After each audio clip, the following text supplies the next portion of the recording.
पुत्रदा एकादशी। उद्देश्य सर्व कामना पूर्ति कथा। पद्म पुराण में वर्णित है कि धर्मराज युधिष्ठिर ने श्री कृष्ण से एकादशी की कथा और महात्म्य के बारे में जान रहे थे।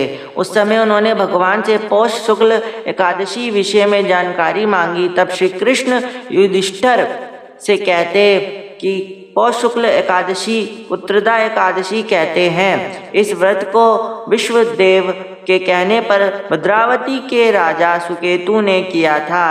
राजा सुकेतु प्रजापालक और धर्मपरायण राजा थे।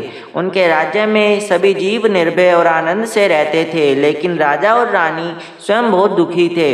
उनके दुख का एकमात्र कारण था पुत्रहीन होना था।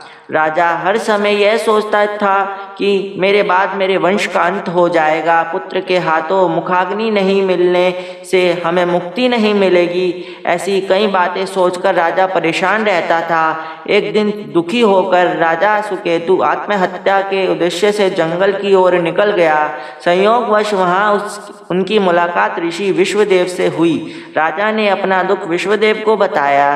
राजा की दुख भरी बातें सुनकर विश्वदेव ने कहा, राजन, आप पौष शुक्ल पक्ष की एकादशी का व्रत कीजिए, इससे आपको पुत्र रत्न की प्राप्ति होगी। राजा ने ऋषि की सलाह मानकर व्रत किया और कुछ दिनों के पश्चात रानी गर्भवती हुई और पुत्र को जन्म दिया।